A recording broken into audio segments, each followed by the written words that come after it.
মালদা পর্যটন কেন্দ্রগুলিকে বিশ্ব দরবারে তুলে ধরতে অভিনব উদ্যোগ নিল মালদা কলেজ ও ব্যবসায়ী সমিতি। শনিবার দুপুরে মালদা কলেজ ক্যাম্পাসে গৌড়ের রেপ্লিকার উদ্বোধন করলেন বারাসত বিশ্ববিদ্যালয়ের উপাচার্য সৌরেন বন্দ্যোপাধ্যায়। এছাড়া ছিলেন মালদা কলেজের অধ্যক্ষ মানস কুমার বৈদ্য, ব্যবসায়ী সমিতির সম্পাদক উত্তম বসাক, হোটেল সংগঠনের সভাপতি কৃষ্ণেন্দু দত্ত। জানা গিয়েছে, রেপ্লিকাকে গৌড়ের বারোদুয়ারি মসজিদ, ফিরোজ মিনার, দাখিল দরওয়াজার মতো একাধিক নিদর্শন আছে। সেই নিদর্শনগুলির রেপ্লিকা তৈরি করে এক প্লেটে রাখা হয়েছে।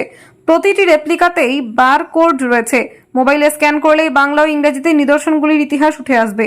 আগামীতে জেলার হোটেলগুলিতে রেপ্লিকা রাখা থাকবে গৌড়ের, ফলে জেলার পর্যটন কেন্দ্রগুলি নিয়ে আরও প্রচার হবে।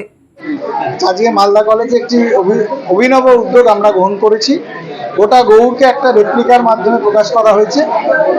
এটা শুধুই রেপ্লিকা নয়, এর সঙ্গে একটা একাডেমিক্স বিষয় আছে যে প্রত্যেকটা সৌধের কি ইতিহাস, সেই ইতিহাসগুলো খুব সহজেই আমরা বারকোড করেছি। প্রত্যেকটা সৌধের সঙ্গে বারকোডটা ক্লিক করলে সেই বাংলা এবং ইংরেজি লেখায় ইতিহাস আসবে এবং এই ইতিহাস আরও সমৃদ্ধ হবে, কারণ আমরা এমনভাবে করেছি এটা প্রয়োজনে আপডেটও করা যাবে।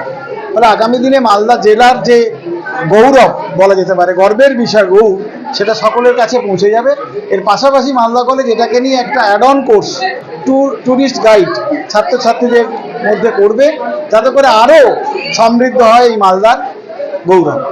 ধন্যবাদ। কলেজের উদ্যোগ, এই যে রেপ্লিকা গৌড়ের বানানো হয়েছে, এটা আগামী দিনে পর্যটন শিল্পকে সমৃদ্ধ করবে মালদা জেলায় এবং স্বনির্ভরভাবে যারা ভ্রমণের সঙ্গে যুক্ত হবে, হোটেল ব্যবসা থেকে শুরু করে আরও বিভিন্ন ক্ষেত্রে এটা একটা বিশিষ্ট স্থান অধিকার।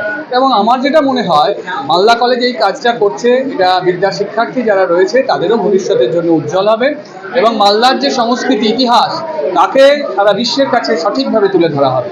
তাতে আমরা মালদা কলেজকে ধন্যবাদ যেমন জানাবো, তেমনি যারা এই কাজের সঙ্গে যুক্ত রয়েছেন তাদেরকেও ধন্যবাদ জানাবো। কাজে এইরকম উদ্যোগ খুব প্রশংসনীয়। অসাধারণ একটা জিনিস মালদা কলেজের উদ্যোগে। এই মালদা জেলার ঐতিহ্যবাহী গৌড়, তার বিভিন্ন সৌধগুলো একসাথে যেভাবে তৈরি করা হয়েছে, যারা বিদেশের পর্যটন আসবেন তাদের অনেকখানি সুবিধে হবে, এগুলো জানতে পারবেন এবং মালদার যে ঐতিহ্যবাহী জায়গাগুলো এই সম্পর্কে আরও বেশি করে জানতে পারবেন, যার ফলে সমস্ত মানুষের আমাদের উপকার হবে এবং এটা মালদা কলেজের উদ্যোগকে অসংখ্য সাধুবাদ জানাই। খুব সুন্দর একটা উদ্যোগ। অবশ্যই ছাত্রছাত্রী জানতে পারবে এবং বিশেষ করে এখানে যারাই বাইরে থেকে আসবেন তারা এই মালদা জেলার যে ঐতিহ্যবাহী জায়গাগুলো আছে, ঐতিহাসিক স্থানগুলো আছে, সে সম্পর্কে ওয়াকিবহাল হবেন। আমার নাম উত্তম মণ্ডল, পিজি 4th সেমিস্টার। ধরেই গৌড়কে প্রমোট করার জন্য চেষ্টা করছি এবং গৌড়টাকে তুলে ধরার চেষ্টা করছি যে বহু দর্শনার্থী জায়গা আছে, কিন্তু আমাদের গৌড়টাকে কোনো মতেই আমরা প্রমোট করতে পারছি না। আজকে মালদা জেলার মালদা কলেজের সমস্ত ছাত্ররা এবং স্যাররা মিলে একটা অভিনব উদ্যোগ নিল যে গৌড়ের যতটি স্থানীয় জায়গা আছে, মানে তীর্থস্থানীয় জায়গা আছে বা স্থানীয় জায়গা আছে, সেইটাকে তুলে ধরার জন্য আজকে সুন্দর একটা প্রজেক্ট করে ওনারা আজকে এটা উদ্বোধন করলো যে প্রতিটা মানুষের কাছে এটাকে কীভাবে পৌঁছে দেওয়া যায়। তো আমরা আশা করছি যে এটা সমস্ত স্কুলের ছাত্রীরা এবং আমরা মালদা মার্চেন্ট চেম্বার অফ কমার্সের সমস্ত ব্যবসায়ীরা মিলে এই যে অভিনব উদ্যোগ, এই উদ্যোগটাকে এগিয়ে নিয়ে যাব এবং মালদার যাতে এই দর্শনার্থী জায়গা হয় এবং ব্যবসায়ীদের যেন উন্নতি হয়। এই দর্শনার্থী যখনই আসবে তখনই ব্যবসায়ীদের একটা উন্নতি হবে, সেই উন্নতি যাতে হয় আর আমরা আপ্রাণ চেষ্টা করব।